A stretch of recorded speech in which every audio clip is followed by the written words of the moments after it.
Muy buenas, bienvenidos a Entropic, el podcast donde tratamos temas como emprendimiento, cómo es el salto de un cambio de vida al emprender y también temas de impacto, sostenibilidad y en general proyectos que merecen la pena más allá de generar una empresa que haga dinero.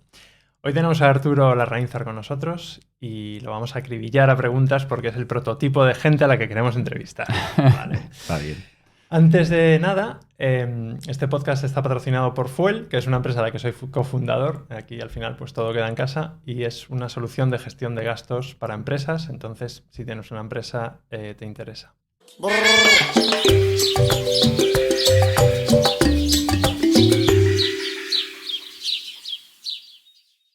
Muy bien, Arturo. Pues tú has creado una empresa sobre el metaverso. Pero no, puedes hablar. Deja hablar. Sobre uno de los metaversos. Uno de los metaversos. Posibles metaversos. Es un tema apasionante que no vamos a tocar en este momento. Exacto. Porque hay un tema que nos parece todavía más interesante. De esto hablaremos después, ¿vale? Pero el objetivo de este podcast, de este vídeo, es entender el proceso de qué ocurre hasta llegar al momento del emprendimiento. Es decir, tú eras una persona con un trabajo estable, honrada, una persona decente. Era Una empresa decente, grande, que era 3Media. Yo Sí. te conocí ahí porque os vendí una empresa y ahí nos conocimos. Efectivamente. Y de repente vas tú y te largas de ahí a montar una mierda en Roblox, que es una cosa para niños. O sea, esto es tremendo, pero nos gusta este concepto. Antes de nada, aclarar que Arturo no se ha ido por mi culpa, ¿vale? Los que me conozcáis, quizás yo haya podido ser una mala influencia en todo el mundo. Desde luego pero lo eres. Desde luego lo lo eres. soy, pero vamos, no le he comido yo la cabeza. Porque una cosa que repetimos a veces en el podcast es: no os animamos a emprender, por Dios, no lo hagáis, no os lo recomendamos. Pero si lo hacéis, llamadnos. Pero tiene ese punto, yo creo que el ser humano tiene ese punto en que si te dicen que no hagas una cosa... Sí, fíjate, esto va a ser la primera pregunta del guión que no tenemos. Y es, ¿cómo se ve el emprendimiento desde fuera? Es decir, ¿cualquiera puede emprender? ¿Dónde está el punto de un perfil profesional maduro? Ok, pues lo puede tener más o menos fácil, ¿vale? Porque vienes de dirigir estrategia en un grupo de medios, el más grande de España, si no me equivoco. Sí. Dices, bueno, pues vale, por lo menos para sobrevivir podrás, ¿no? Pero ¿hasta dónde llega eso? ¿Hasta dónde llega el mensaje de no, sigue tu sueño, qué harías si no tuvieses miedo? Uf, es que igual te la pegas, ¿no? También es esa realidad. Por eso yo por lo menos soy muy cauto, ahora más que antes, porque antes era dejad todos el trabajo, pero a veces es difícil, ¿no? Emprender también puede salir mal. Sí. Entonces, ¿cómo lo ves? A ver, me encanta este momento de haberla grabado ahora porque esto, como va a quedar para la posteridad, pues está genial. Ahora, no, la verdad es que es súper fácil emprender y luego a lo Es mejor dentro de un maravilloso. año pues estoy en la ruina y ha sido el peor proyecto profesional de la historia. Así que voy a hablar con ilusión ahora que la tengo. Sería maravilloso. por el morbo de recuperarlo. Pero no, Efectivamente. porque harías otra cosa que te saldría bien. Yo creo que cuando... El que está en una... Hay perfiles y perfiles, ¿no? Pero yo creo que un perfil que se suele identificar, el que tiene el culo inquieto y está en una empresa, al emprendedor le ve como algo que le gustaría ser y que tiene una serie de trabas que le impiden hacerlo. O sea, yo creo... Y vamos, ese es mi sitio, mi posición en la que creo que podía estar pues el resto de mi vida, porque siempre he tenido ideas, siempre he tenido... A mí me gusta decir pues que esta es la única idea que ha pasado por mi cabeza y que me senté y dije, pues yo creo que sí que puedo hacerlo. Pero, por ejemplo, con mi hermana en un McDonald's de Helsinki ideamos Globo antes de que nadie lo hiciera, porque se llamaba Voy por ti. Y digo, ¿no molaría un sitio ahí? O sea, una empresa que te trajera la comida, que te trajera las llaves, que te hiciera las colas, que te hiciera tal. Y nunca resolvimos en ese McDonald's el tema de los empleados. Globo cogió una aproximación en que lo resolvió años después. Le ha costado. Pero... Eso es. Pero yo creo que hay un punto de, si tú tienes ideas, como empresa que está en un corporate, lo que dices es, joder, el emprendedor, qué tío, ¿no? O sea, al final es el concepto ese de la libertad, del trabajar para ti mismo. Entonces... Obviamente hay gente a la que eso no le llama y le encanta tener su vida súper arreglada, saber qué tareas tiene que hacer, si se las pueden decir, pues genial.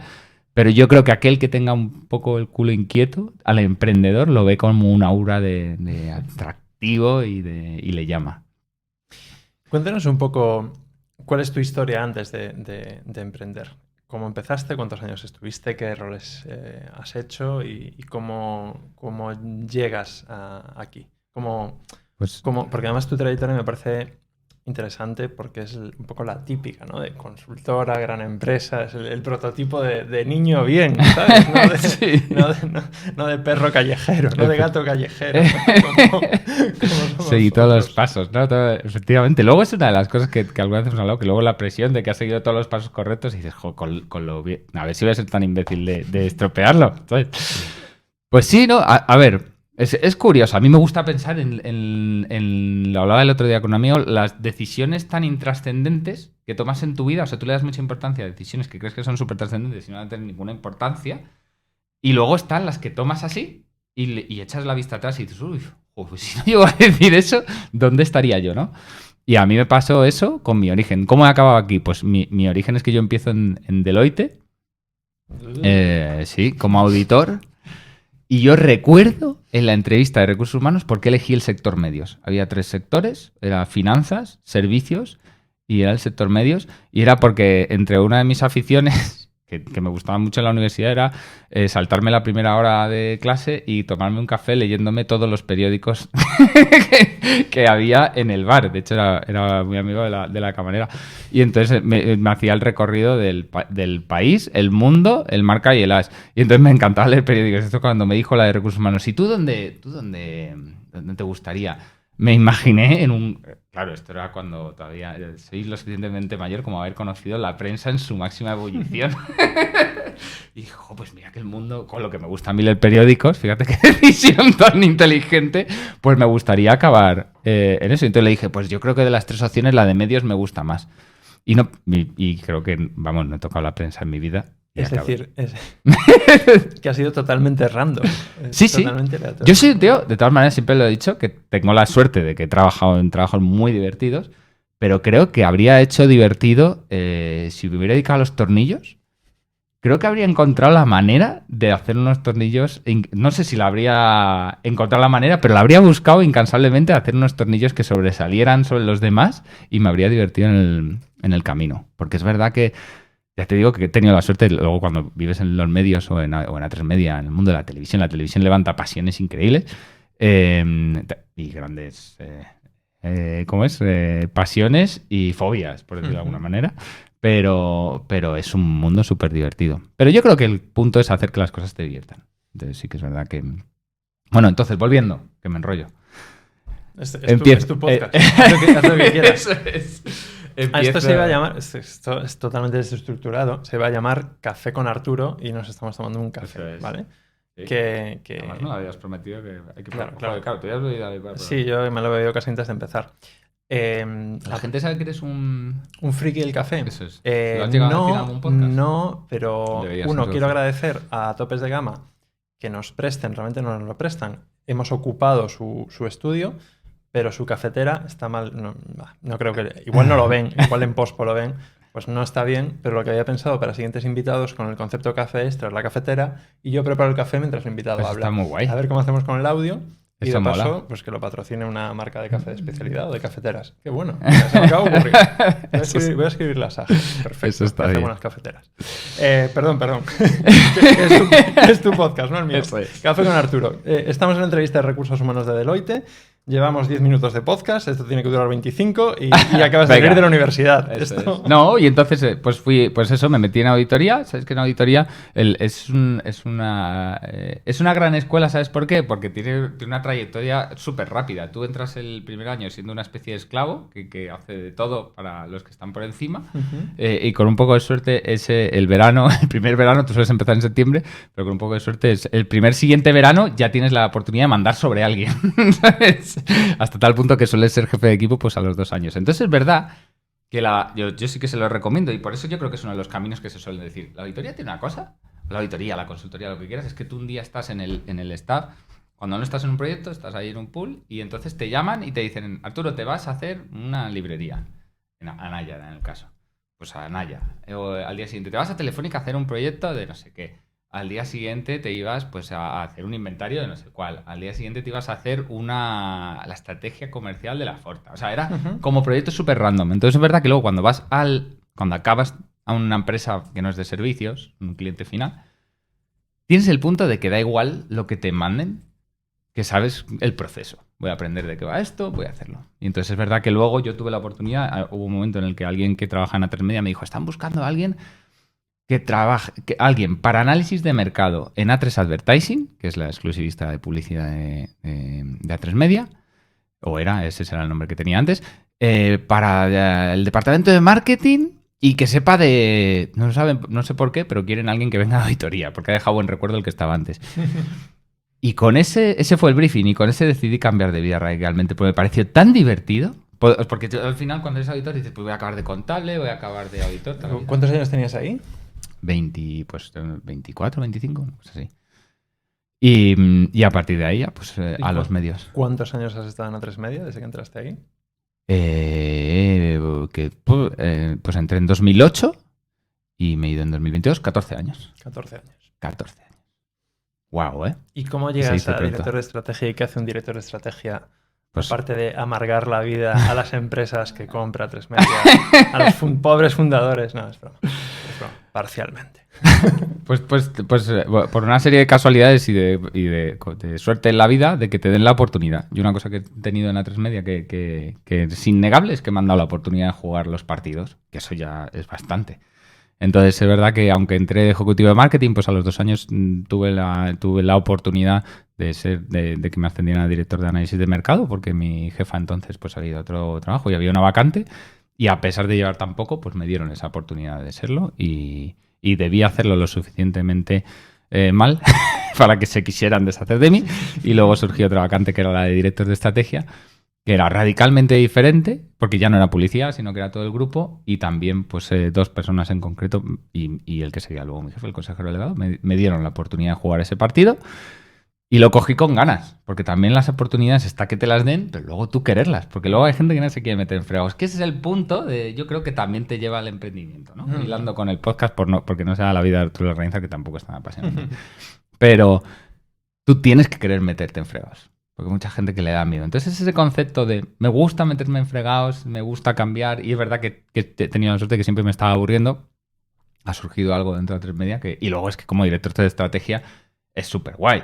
En el sentido de que para alguien desestructurado como yo te da la oportunidad de meterte en cualquier cosa, en cualquier berenjenal. De hacer mil historias, ¿no? Sí, entonces el punto era tratar de ayudar al grupo a coordinar una estrategia junto con las áreas de negocio para que no fuéramos como un pulpo. Es decir, cada unidad de negocio tiene su visión a largo plazo. La idea es que no seas como un pulpo con 1000 patas, ¿no? Que cada una va y te quedas parado. Entonces era un poco coordinar con las áreas de negocio, y eso era un trabajo que estaba muy bien porque un plan estratégico se hace cada 3-4 años. Entonces el resto tienes que llenar el tiempo con cosas divertidas, que suele ser nuevos negocios que desarrollar o nuevas empresas que comprar.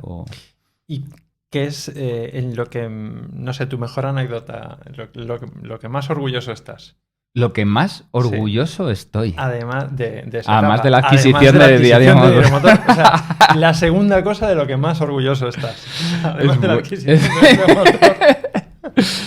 Pues no sé, yo creo que cualquiera de las adquisiciones que hemos hecho, incluida la de Diario Motor, pues yo creo que las 3 que hemos hecho las 3 de relevancia que hemos hecho durante esto, que han sido SmartClip, H2H y Diario Motor, yo creo que han sido apasionantes. La parte de adquirir empresas era súper guay.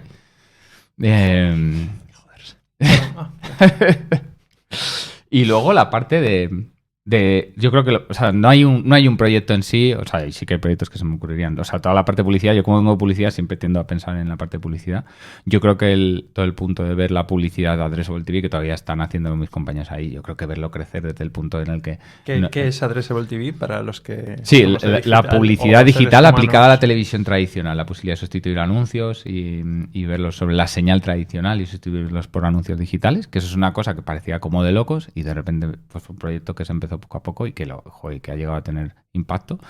Yo creo que ese es el que dices, joder, madre mía, proyectos de impacto, ¿no? Buscar proyectos de impacto. Yo creo que ese es el punto, buscarlos, y luego hay muchos que no los han tenido, que eso también es divertidísimo porque el aprendizaje es gran parte de lo divertido también. Tú sales de A3 Media hace 5 meses, 6 meses. En enero de 2021.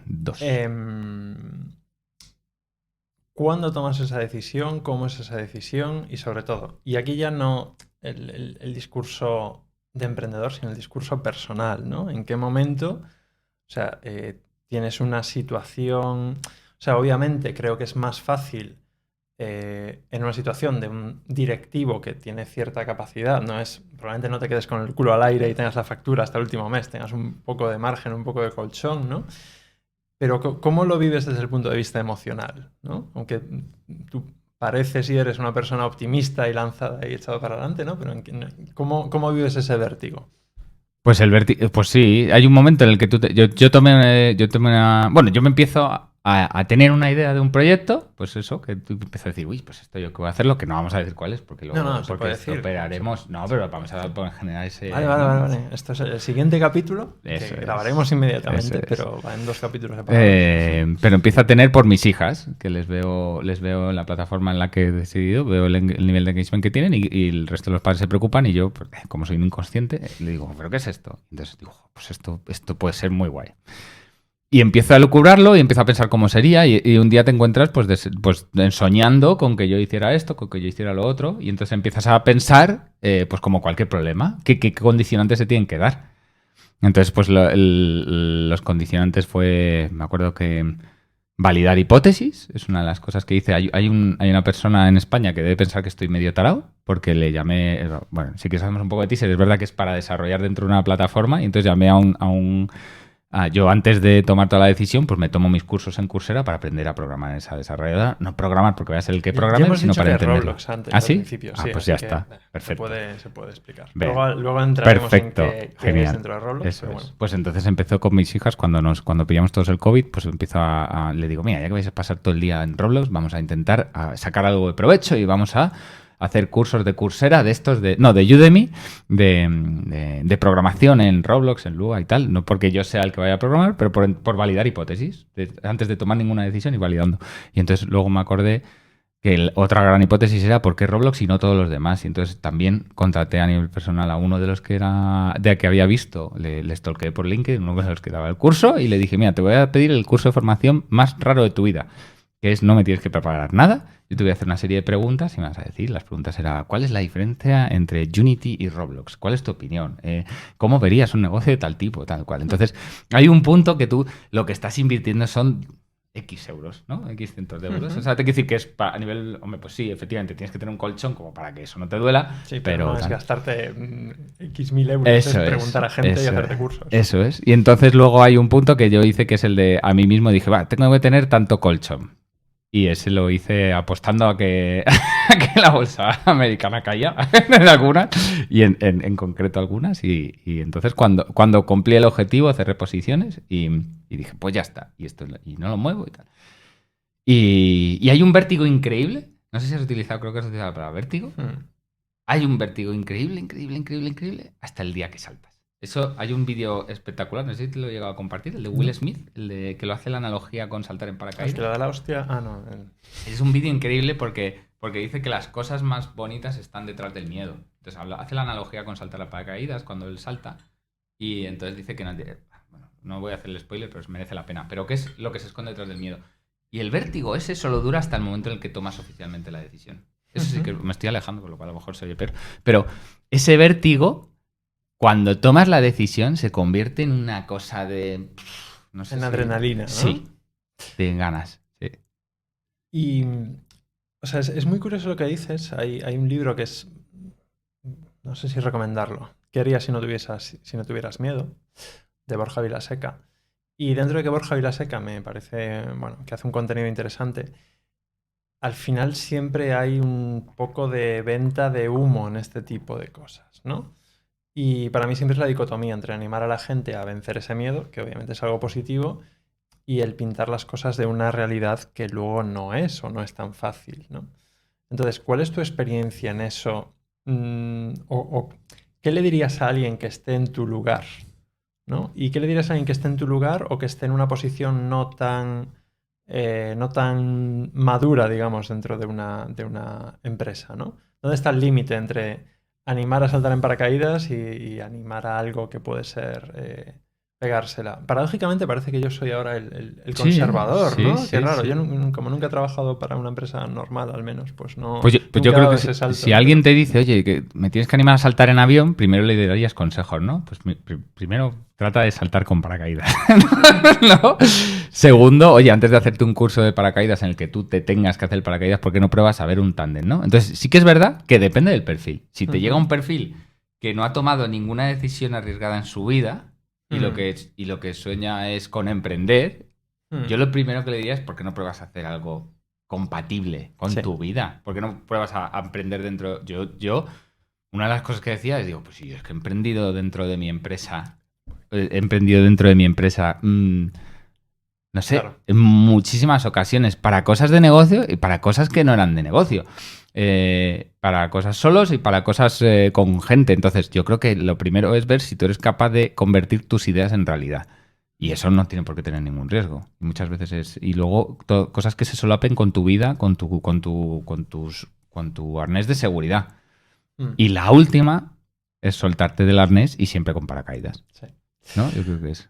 Uno de los errores que creo que todo el mundo que emprende por primera vez comete y los que lo hacemos por segunda, tercera, cuarta, quinta vez también cometemos es tender a estar muy fuerte pensando en nuestra casa cuál es el modelo exacto y perfecto en vez de lanzarse antes, ¿no? O sea, en Y Combinator, en la aceleradora, una de los mantras que te repiten es launch now, es decir, no le des más vueltas.